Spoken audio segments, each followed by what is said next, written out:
mini vlog for you guys. Di ba? Ang dami kong ganap ngayon guys. Pero before that, syempre samahan niyo muna ako mag-prepare. So ayan, for the skincare lang ang babae. Sobrang oy mo talaga. Syempre ate, dahil everyday tayo naka-makeup, kailangan mag-skincare and hindi natin pwede kalimutan mag-breakfast ng pinakasarap na breakfast sa all over the world.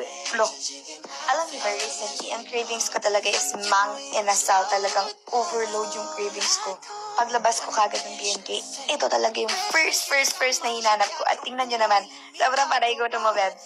Gusto ko din kasi guys matry yung bago nilang almusol. Kasi tingnan nyo naman, grabe, sobrang nakakatakam. Itsura pa lang yan, sobrang nakakatakam na. At syempre, charan! Ano bang inaantay mo? Syempre, kakain na tayo. Everybody! Tsaka gutom na ako. Tingnan mo naman, laban-laban, oh. Syempre, meron tayong sisig, pork barbecue. At syempre, hindi pwede mawala ang chicken.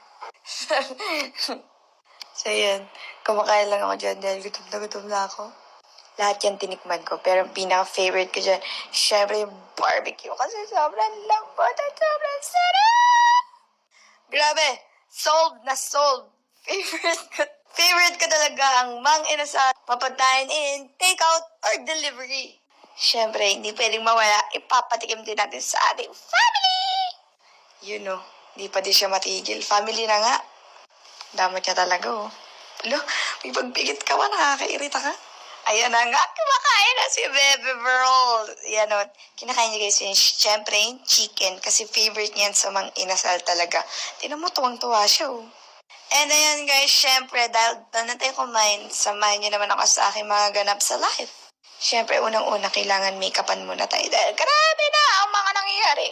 So, ayan. So, sobrang ganda mo talaga. Sino mama mo?